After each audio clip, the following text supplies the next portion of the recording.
அந்த கொலை நடந்த ஏரியாவினுடைய AC assistant commissioner of police யார் அவரை விசாரிச்சீங்களா? சரி.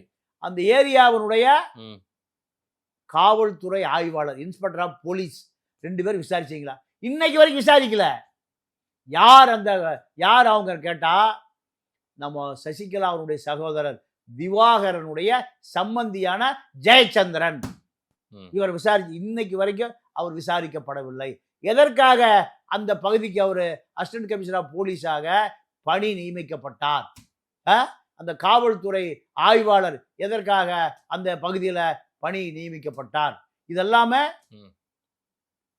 இன்று வரை விசாரிக்கப்படாத மர்மமாக இருக்கு. அந்த புள்ளிகளும் இணைத்தால் யாரு குற்றவாளி கண்டுபிடிச்சிடலாம். குற்றவாளியா இது ஜெயக்குமாருக்கும் தெரியும், சிபிஐக்கும் தெரியும், சிபிசிஐடிக்கும் தெரியும். நீங்க சிபிஐ பொறுத்தவரைக்கும் எப்படின்னா, குதிரைக்கு லாடத்தை போட்ட மாதிரி தான். குதிரைக்கு லாடம் போட்ட மாதிரி தான். எப்படின்னா, சிபிஐ ஒரு பெரிய வலிமையான விசாரணை அமைப்பு தான்.